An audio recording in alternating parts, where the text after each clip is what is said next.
There's all kinds of ways that men idealize ultra-masculinity. Men who suppress their emotions, not showing vulnerability, not asking for help, an actual fear of the feminine. These are all things that many boys are conditioned. The essence of the problem is when you don't grow past that into adulthood. And if you can't get in touch with your own emotion, then the person you're involved with, your partner, you won't get in touch with her emotions. That's the way it works.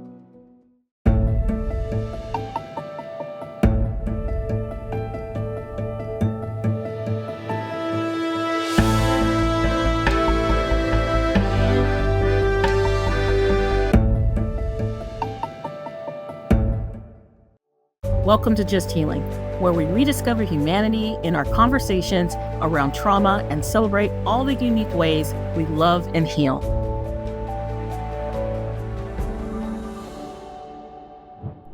Everybody, welcome to this next episode of Just Healing. I am so excited to have our guest on today. I have known him for years, and he is somebody who matches my energy. So we're going to have a great conversation. And his topic is something a lot of people do not talk about. So we're going to talk about a lot of different things and touch a lot of issues. But I'm going to introduce Michael Levittan. Hi, Debra. Thanks for having me. I appreciate it. Yeah. So why don't you tell everybody your background?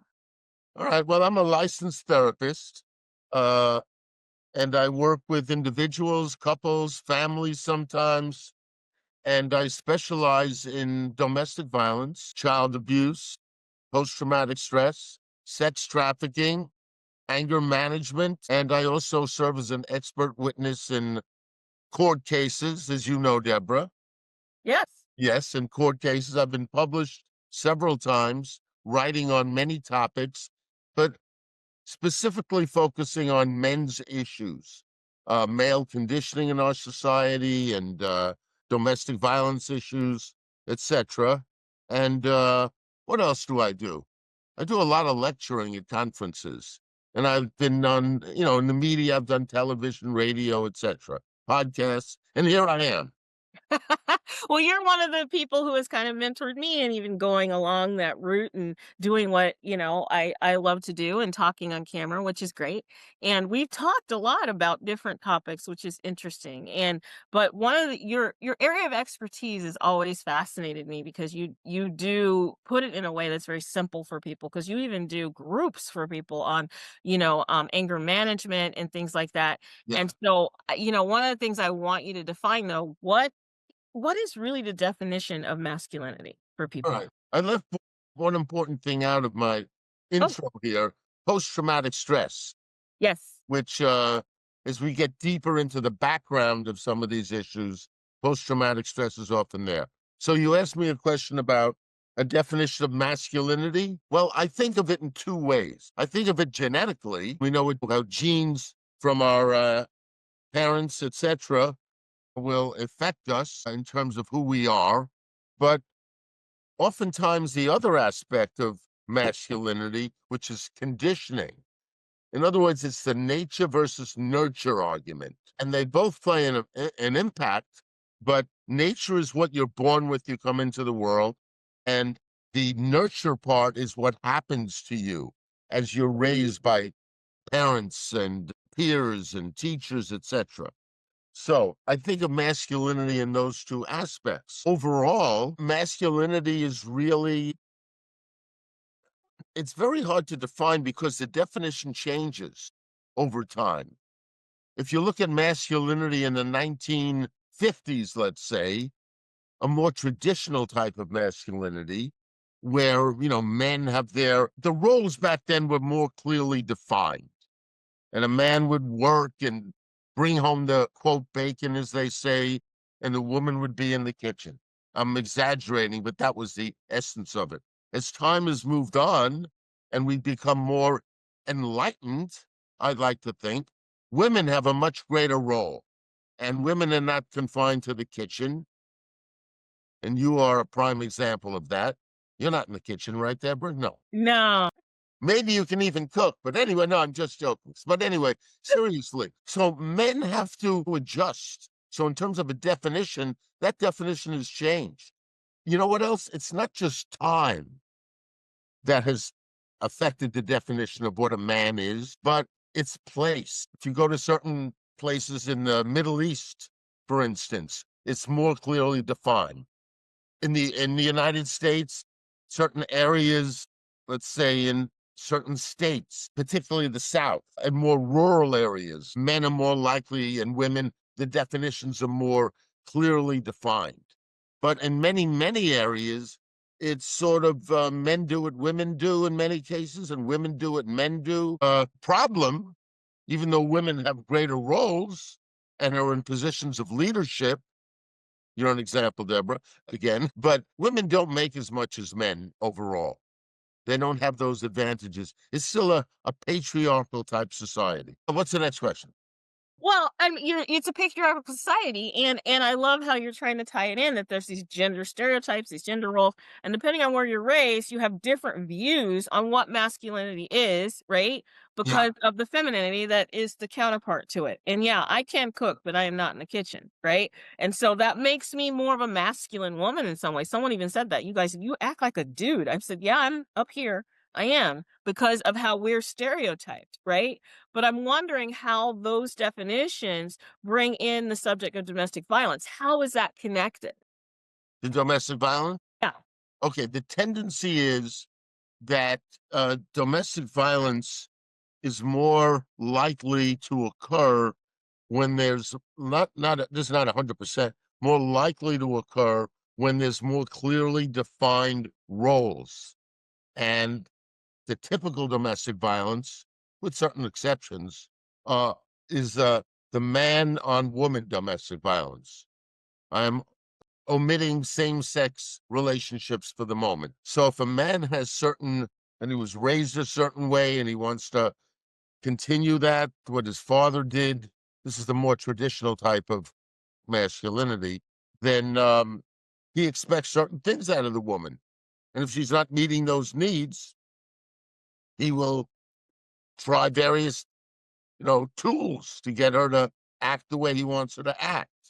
So that's the primary connection in terms of traditional masculinity and a man's, obviously, not all men are like this, but when a man has certain expectations and the woman doesn't meet those expectations the way he wants, he will manipulate, try to coerce a woman to do what he wants. And that can result in verbal violence, physical violence, just ways to control. And the one aspect of domestic violence that people know about, it's not emphasized enough, is the phrase coercive control, where you don't just try to control someone, but you coercively do it with either physical force or the threat thereof of physical force. So just the threat thereof can be a way of controlling somebody, right? Yeah, we're all, by instinct, we want to survive. Yeah. So if someone's threatening us, we're more likely to cave in than challenge that and risk our survival. Now, can domestic violence not just be physical? It can be isolating somebody, right? It can be verbal, right? It can be emotional. It could be using the children as weapons, Yeah, right? And those are all violent acts. those are abusive acts. Okay. I like to think of violence, even though I used the term verbal violence a moment ago, it's really verbal abuse. I like to think of violence as a physical act. But as you're saying here, Deborah, that it's beyond physical. So domestic violence, I just mentioned that the definition of masculinity has changed over time. The definition of domestic violence has changed over time. It was primarily like an adjective that used to be used as battering, and Mhm. battering to bat, to hit. But it's no longer, as people have become more aware of. Hmm, there's been more research, more understanding of what domestic violence is. It's not just a physical act that you can control someone, but some of the things you just mentioned, threats, using the children, isolating a person. These are ways to take control of someone. So it's not just physical. Yeah, There's many psychological aspects of it as well. Intimidation, and sometimes, typically if a man is bigger and stronger, he can stand over a woman or give her a certain look. So there's many aspects to domestic violence and control. And can domestic violence also happen the other way? Women can commit domestic violence against men as well. Yeah, it's good that you brought that up. Women do. The research usually shows, and for a number of years, there's been some consistency with that research, that women will commit physical acts almost as much as men do. Women commit almost as many physical acts. But the major difference, men do a lot more damage. If you look at the data from emergency room admissions, women will more likely to go to the hospital, have black eyes, broken bones. If you look at even homicide, women commit maybe a little less than 1/3 typically of homicides domestically than men do. In other words, women are killed at a great rate, more than 3 times as much as men are. So Well, and it could be because women use different types of violence when they're battering too. So women aren't as strong as men, right? But they may poison them. most men are more experienced as boys fighting, Right. and women don't have, usually, with exceptions, as much experience fighting. So men have, in so many ways, they do more damage. Women might push, scratch, just deflect something, sometimes try to punch, but men are much more experienced at the way our society is. Men are more experienced at being violent in general, not just domestically. Right. And also, men usually don't report it as much because they don't feel they'll be believed if a woman is doing that to them. A lot of men feel some shame with that. In fact, I can think personally a relationship I had about over 20 years ago now, and a woman punched me, a girlfriend. I was a serious girlfriend, and I didn't dream of reporting it. It didn't even enter my mind. So yes, there's a lot of underreporting when women do it to men. But Right. primarily, like I said, I want to emphasize this: men do a lot more damage. Yes, because they're Yeah, bigger and stronger, right? And bigger, stronger, more experienced at fighting. right. Yeah. But there is something that, people have a mindset against men and they call it toxic masculinity. And can you touch upon that just a little bit? Yeah. Toxic masculinity. And by the way, the American Psychological Association, just before the pandemic, 2019, issued a report on masculinity, and they use the term toxic masculinity. The toxic masculinity is basically, I want to add to this also, I have my own theories on it as well, but basically that men who taught and conditioned to suppress their emotions, men who idolize and idealize an ultra masculine male, the best fighter, or the richest man, or the guy with the best car, or whatever. There's all kinds of ways that men idealize, and I call it a ultra masculinity. This is part of toxic masculinity as well. And the other aspect, which I believe exists, I've worked with many men over the years, as well as women, but with the men, the other aspect of toxic masculinity in my mind is an actual fear of the feminine. Men are conditioned as boys not to show feminine traits. And that could be, is in extreme examples of not even showing emotions, not showing vulnerability, not asking for help. These are all things that many boys are conditioned. And as I see it, the problem is that's not the essence of the problem, the way you're conditioned as a boy. The essence of the problem is when you don't grow past that into adulthood, into more maturity, where you become a man who can show vulnerability, who can get in touch with their emotions. Mhm. And if you can't get in touch with your own emotions, Mhm. then the person you're involved with, your partner, you won't get in touch with her emotions. That's the way it Mhm. works. It's almost like you've ruled out vulnerable emotions, Mhm. sadness, a request for help, etc. And that's a lot of times why men become angry, right? It's because they can be angry, they can break stuff, they can hit things, right? Great point, because that's what's accepted. Like when you're a I was at one point a boy conditioned in this society, and being angry is no one's going to get on you for that. But if you show vulnerability or anything close to being feminine, then you'll get ridiculed or beat up by the other boys. Yeah. It's better to be loud and strong and masculine than to be of the softer type, right? That is another aspect here. If a man does show, let's go back, a boy does show vulnerability or anything close to or some sort of emotion other than anger, then he is often not just part of the ridicule is being called names. Yeah. And what do boys call other boys, or some men call other men? Names that are feminine, P word, or your B word, things like that. That's what boys are called. Right. And that is very shameful when you're a boy.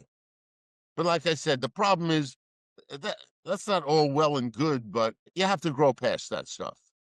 You have to become more mature. You have to be more acceptant. See, when you're as a man, when you're more acceptant of the quote feminine parts of you, even the softer emotions, then you're more acceptant of that, and you're more acceptant of the woman who you're in a relationship with. Mm. Because you have to accept it in yourself first. Right. Right. So if you accept those parts of you and not what society has told you is acceptable, you're more acceptable of the woman and it's Yeah. easier for you to be in that relationship with her. It doesn't throw you off or upset your self-image if you've worked on yourself, and you can be vulnerable and emotional. Right. You can relate easier with if you're involved with. Yes. That makes sense. That makes sense because society tells you to shut that part off. And you know how many men, I mean, you work with them all the time who are emotionally cut off, right, from their emotions and they have to relabel them. That's scary. One of the things you mentioned before that, I do groups as well as Hmm. individual work. I've done, anger management groups, domestic violence groups. And one of the goals is for, I think of, as a therapist, the standard question is, well, how does that feel? What does that feel like? And what I'm trying to do when I work with men is get to those feelings. Men are typically, I'll exaggerate to make the point, typically sort of stuck in their logical way of thinking. And we need logic in the world. But we're healthiest human beings when we use the illogical part of us and the emotional part of us. And men tend to, and there's actually some last several years, they've done brain research that shows that the parts of the brain, the midbrain, is called the corpus callosum, connects the right and left hemispheres. And we know the left is the more logical, traditional, figuring out mathematical part of us. The right brain is more emotional, imaginative, creative. And we're healthiest when we use both. So that brain research shows that women have more ways of connecting the right and the left. So if, let's say, there's an argument happening, usually most arguments start in a logical way.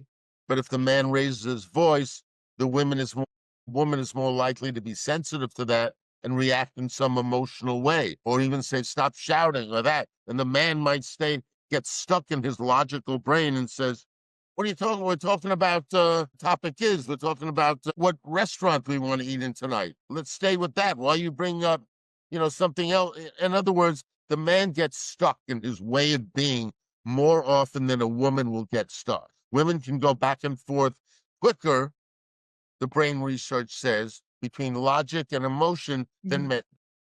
And then if they're on different wavelengths, that's when they're totally not communicating, and that leads to an escalated argument. Right. And sometimes that argument ends to hitting, right?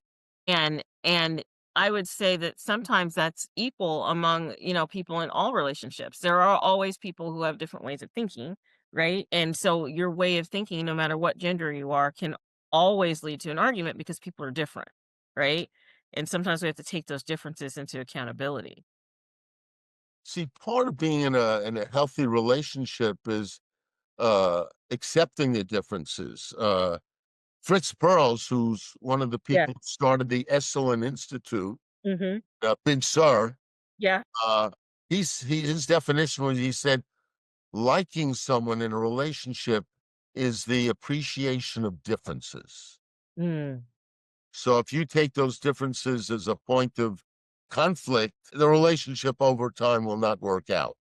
But when you can appreciate the differences between you and your partner and you learn from them and have exposed to a new, you have to be sort of open-minded to appreciate the differences. Yeah. Right. What advice would you give to someone who's experienced a domestic violence relationship or is in one?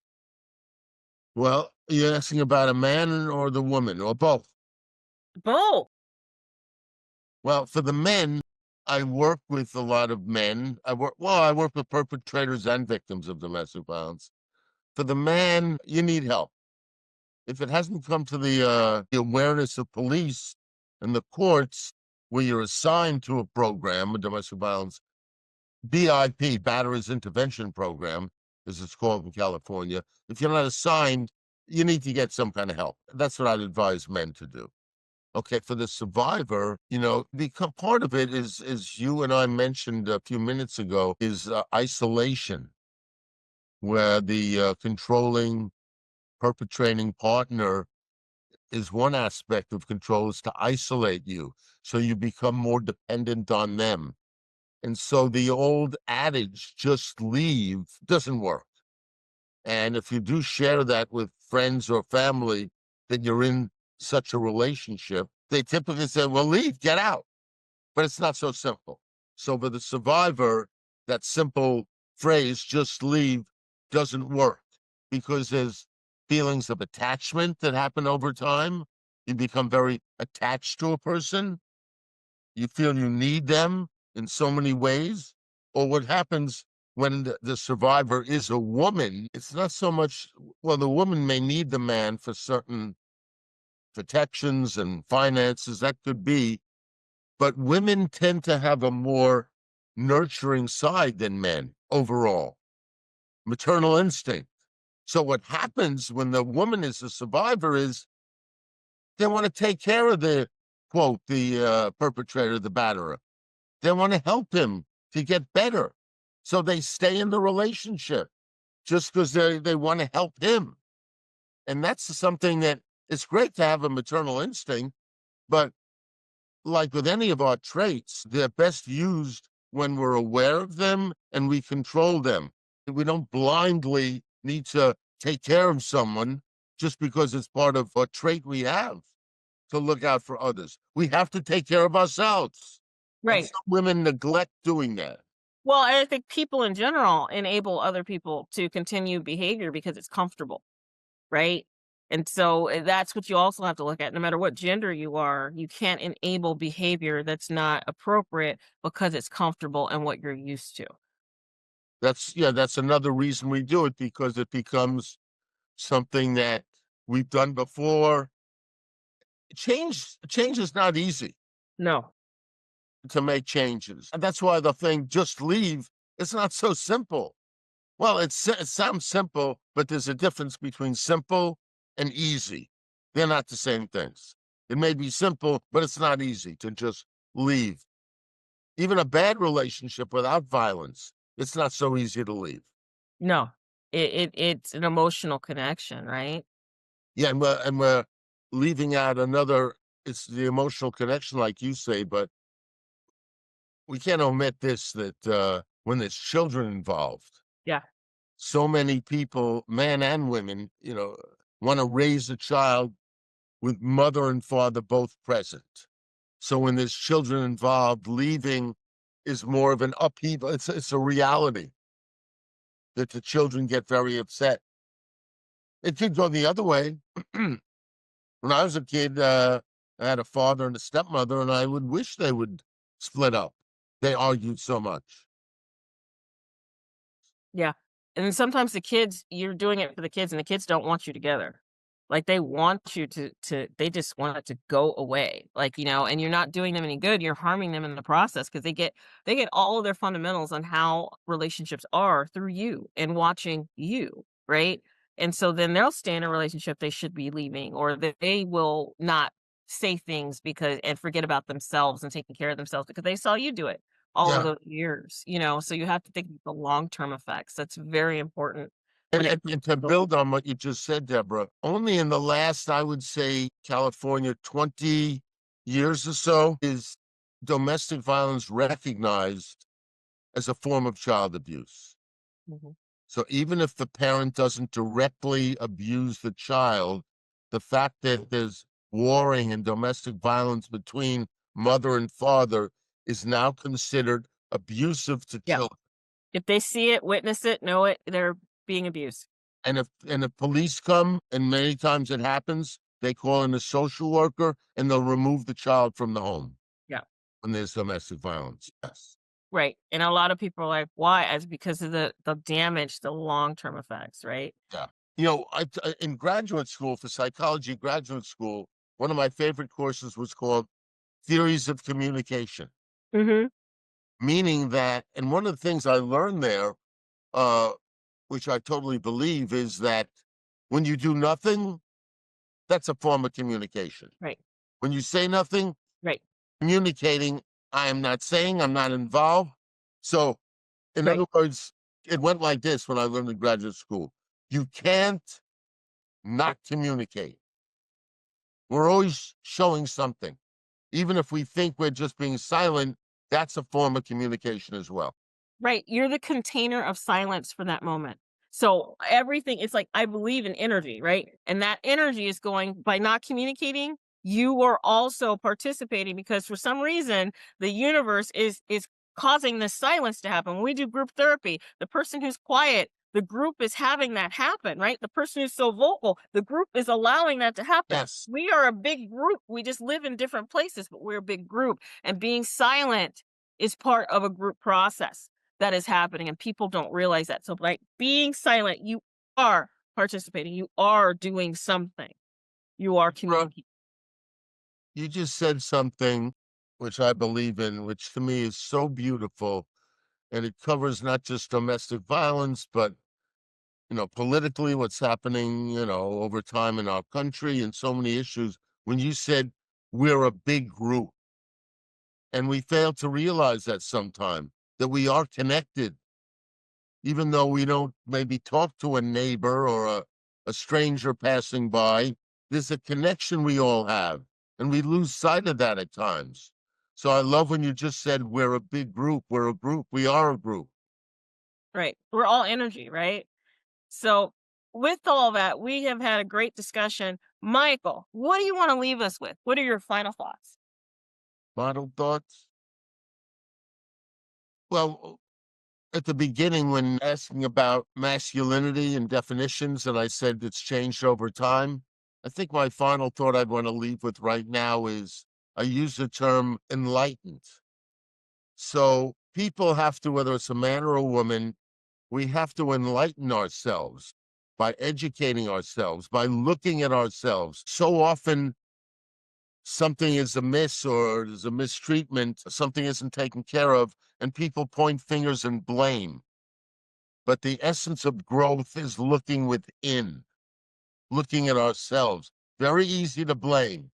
If any one of us want to blame, there's so much we could find with our partner, with the world, and that doesn't really go anywhere when we're just blaming others. Real change happens when we look within. That's where real growth happens and enlightenment happens. We can be guided by others, but ultimately we have to look at ourselves. And one of the things that I like to tell people is like when you are pointing the finger, look how many fingers are pointing back at you, right? There's Yeah, one going out, there's three coming back, right? that's right. And that's what people have to realize. And thank you, Michael Levittan, for joining us today on this episode of Just Healing. How can people get in touch with you and contact with you? Well, I have a website, Michael Levittan, michaellevitan.com, michaellevitan.com, and my email, mllpsych@earthlink.net. And Deborah, I really appreciate you having me. And as usual, whether we're on camera or off, I enjoy our discussion. Thank you so much. And thank you for joining us on this episode of Just Healing.